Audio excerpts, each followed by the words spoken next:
Alright,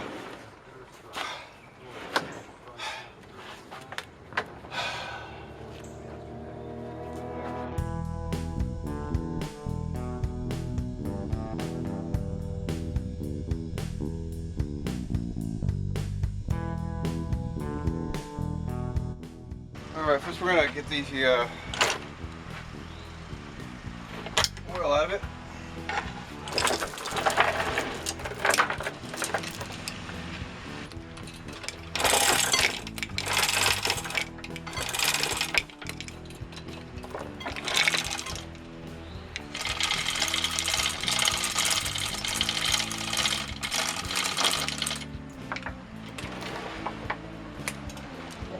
Okay, while I'm under here, I'm going to take off three things.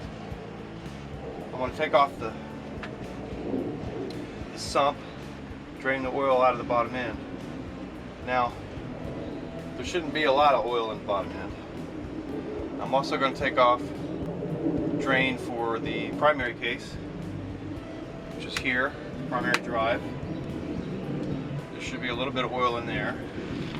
And I'm also going to take out the anti-drain plug and ball is back by the gear case. Looks like that. And the way this works is, this is a dry sump motor, as most of the early Triumphs and Harleys are. And all that means is that you don't have a lot of sitting motor oil in the engine itself all the time.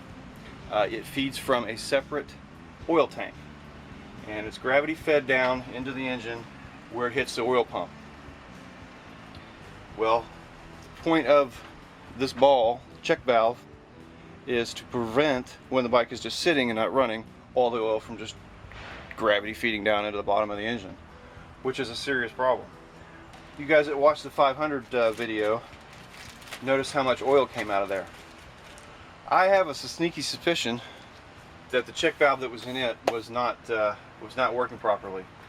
Here's this nut, this drain plug is buggered up.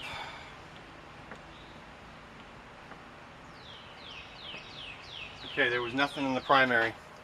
As little as came out of here, I'm starting to wonder if they didn't drain this beforehand.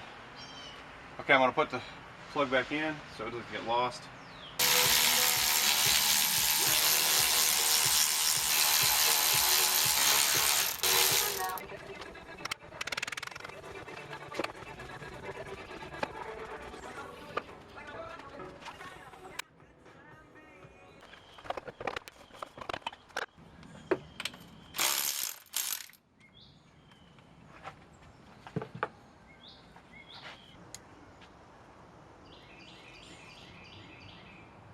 The oil filter's empty. There's supposed to be a cartridge in there. Not in there. Well, if it ran like that for a while, extreme disappointment as to the quality of the parts in here. I'm looking at that sludge in the bottom of the sump. Doesn't fill me with hope.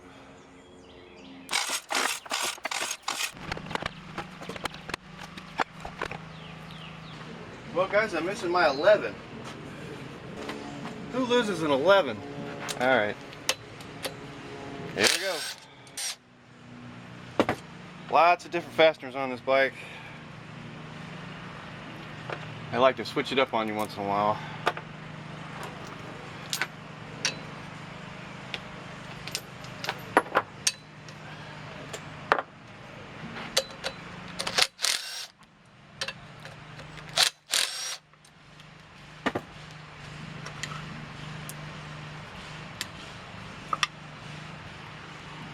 Ooh, that's clean.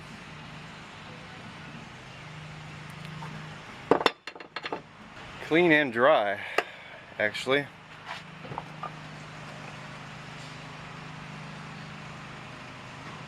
Which is interesting.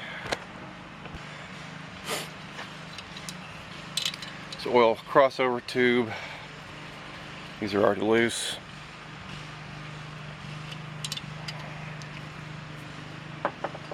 Okay, now we got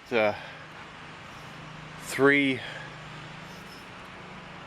Allen bolts and 6 bolts on top to get this rocker box off. These bolts up here, obviously you go through, they're also for the head.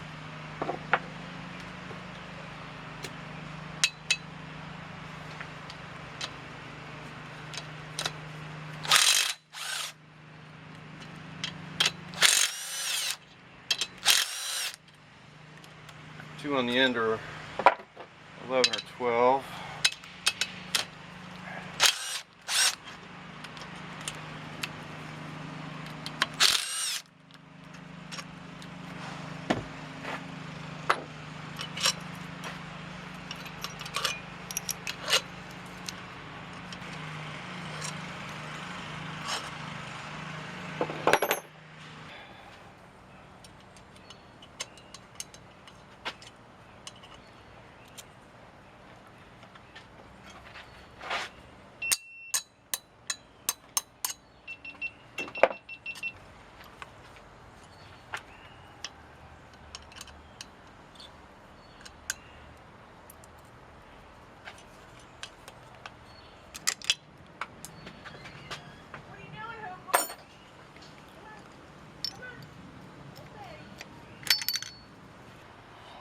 So what you heard falling there was pushrod tube, or pushrod.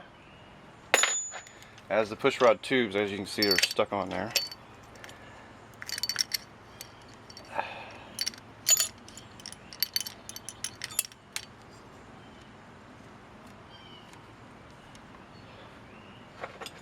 That should be like that. You'll notice that you got 2 on one side and 1 on the other, because there's 3 valves on this side. This is the exhaust side.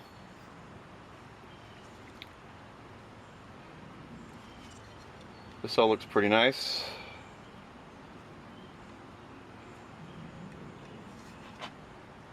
Set that aside. So we got 3 push rods for the 3 exhaust valves. They all look pretty good. Got our valves here.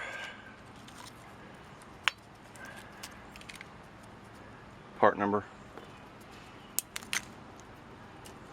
Get rid of that crap. Get rid of those. Those are the notorious Triumph pushrod oil seals that sometimes work. And that's basically it for exhaust rocker box. Let's do the other one and get the head off.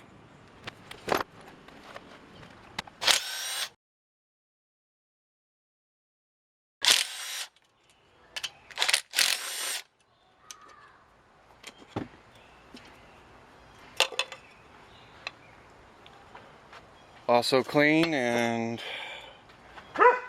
dry.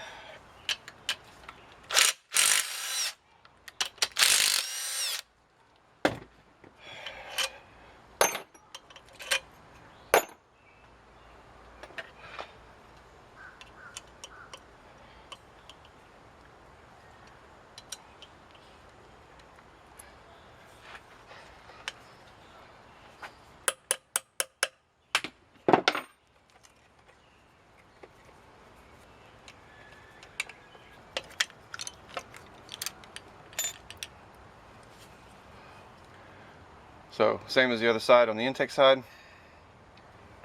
Looks good. Now we just have 2 more bolts for the heads, or 4 more bolts for the heads, excuse me.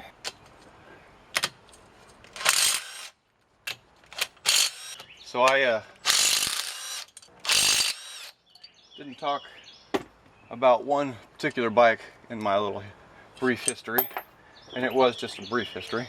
And that bike is the Hurricane, which came out in 73, 74. The Hurricane's sort of a special case because it's technically not a Triumph. It's not a Trident, it's technically a BSA, even though it was branded as a Triumph. It used the BSA pattern motor, which with the tilted forward cylinders. It was based on the end of the BSA line. BSA went out of business basically in 73, 74. and left Triumph on their own. There were some leftover bikes, and they sent them to a guy named Craig Vetter, who was still is, as far as I know, a bike designer. He's kind of famous for the Hurricane, as well as famous for his fairings, the Vetter Windjammer fairings that were on a lot of 70s era, early 80s bikes as an accessory. It's certainly a distinctive bike. When I was a kid, it was not one of my favorites. I didn't like it. I didn't like the orange and gaudiness of it, but it's kind of grown on me, I guess. I left it out of the history because I was really trying to stay kind of focused on Tridents, and while it was considered a Triumph, but it's a slightly different engine design. Not a lot different, but it's slightly different. Uses basically the same layout. It's just configured a little differently. I also didn't mention the T160s, which was the last Tridents. They were the 1975 Tridents with the electric start and the left-hand shift, the common shift.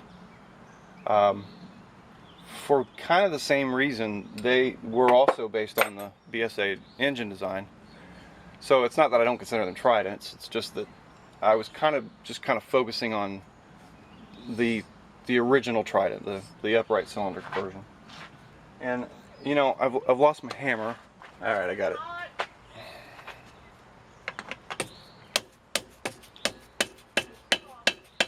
So I'll give this a couple taps.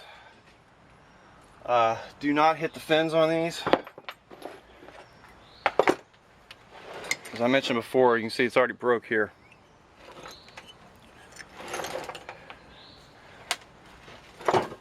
What I'll do is use the exhaust ports and the intake ports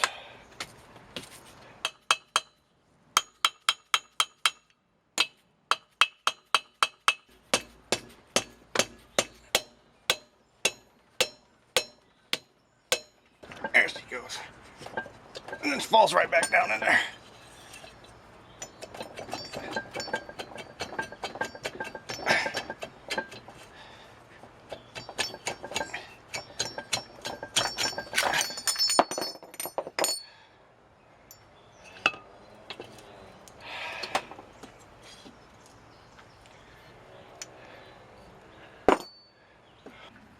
It's kind of interesting. Look down in there. That is a heavy hone.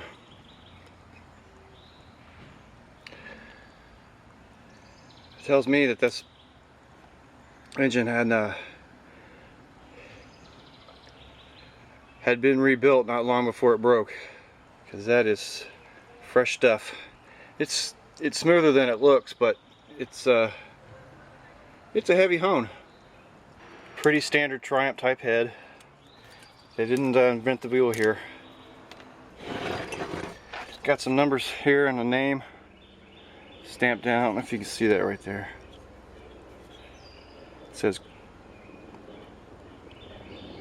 Corgasyl, C-O-R-G-A-S-Y-L.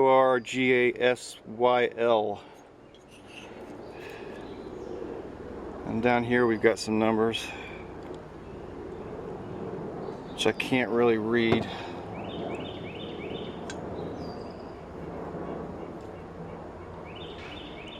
JK patent number 697854. I don't remember seeing that on the last ones. We got a part number here, an HDA. I don't remember what that is. I was looking for the year, make. A lot of times the old Triumph heads, or most of the time, they stamp the head somewhere with the year, but I don't see it anywhere.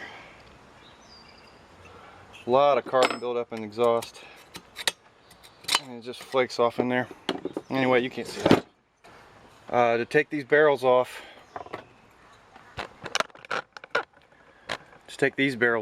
now that you can see them, we've got the same sort of nuts that we had on the 500 there. They're 12-point nuts. You have to use a 12-point wrench. You cannot use the open end of a wrench. You basically have to use this bit of it. Now, a problem that I ran into, this is the wrong size wrench, 13. The problem I ran into the last time I did one of these was one of the bolts